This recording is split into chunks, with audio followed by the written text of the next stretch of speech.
এক এক করে সমস্ত কিছু পাঠ করে যাচ্ছে। প্রভু আমার ভাবাবিষ্ট হয়ে এমন অবস্থা হয়েছে, অধরধারে কাঁদছে।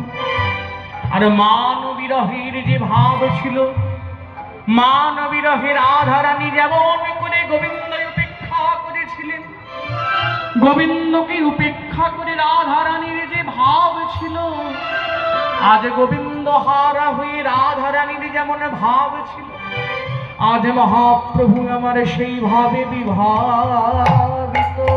একই ভাব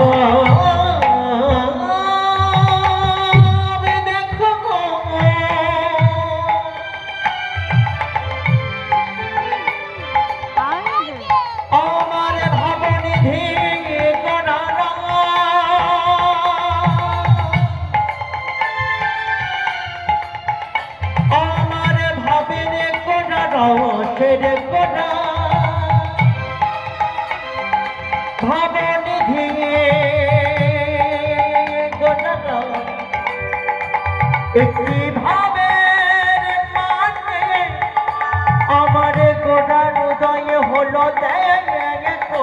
ভাব বুঝতে নারী গো, বুঝতে নারী গো, ভাব বুঝতে নারী গো, ভাব বুঝতে নারী গো, বলি ভাব নিধি গৌর হরির বুঝতে নারী গো, ভাব নিধি গৌর হরি বুঝতে নারী গো, বলি ভাব নিধি গৌর হরির বুঝতে নারী গো, অতি ভাব নিধি গৌর হরি বুঝতে নারী গো, ওই ভাব নিধি গোড়ার ভাব বুঝতে নারী গো, ভাব নিধি গোড়ার ভাব বুঝতে নারী গো, ওই ভাব নিধি গোড়ার ভাব।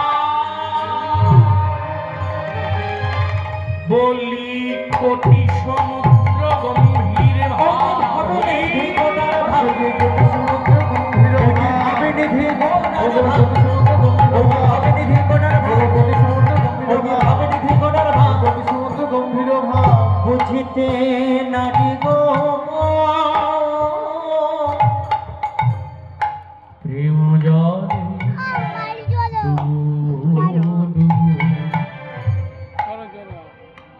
আর গোড়ারা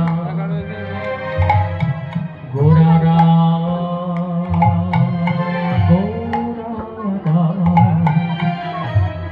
পদকর্তা দেখে বলছেন, পদকর্তাও কিন্তু একজন গবেষক। আমরা এখন গবেষণা করি বিভিন্ন ছোটখাটো বিষয়ে, এক একটা বিদ্যা নিয়ে গবেষণা করি। আমাদের গবেষণা ওই এক একটা বিষয়ের মধ্যে নিবৃত থাকে। এই আমার দুপাশে যে দুটো ছেলে বসে আছে, ওদের গবেষণাই শ্রীখোল। রবীন্দ্রভারতী বিশ্ববিদ্যালয় থেকে ওরা শ্রীখোলেই পড়াশোনা করেছে। শ্রীখোলে গ্র্যাজুয়েশন করেছে দুজনই শ্রীখোলে গ্র্যাজুয়েশন করেছে, শ্রীখোলে মাস্টার্স করেছে। বর্তমানে আবার সিসিআরটি ন্যাশনাল লেভেলের স্কলারশিপ প্রাপ্ত, প্রচুর টাকা পয়সা পায় এখন সেন্ট্রাল থেকে। শুধুমাত্র শ্রীখোলকে ভালোবেসে, অন্য কোনো বাদ্যযন্ত্র না, বাংলার বাদ্যযন্ত্র, শুধুমাত্র বাংলার বাদ্যযন্ত্রকে ভালোবেসে তারা এত দূর এসেছে। মহাপ্রভুর একটা অংশ শ্রীখোল। মহাপ্রভুর তো বিরাট আন্দোলন। মহাপ্রভুর এই এত বড় হরিভক্তি আন্দোলন, এই বিরাট বড় আন্দোলনের একটা দেখো এটা গালে দিয়ে আমাদের মৃদঙ্গ শ্রীখোল। গালে দেখো ওর আগে। আমরা প্রত্যেকটা বিষয় নিয়ে অল্প অল্প করে গবেষণা করি। আমরা নিজেরা ভাবি যে আমি নিজেকেই বুঝবো, বাবারে বাবা।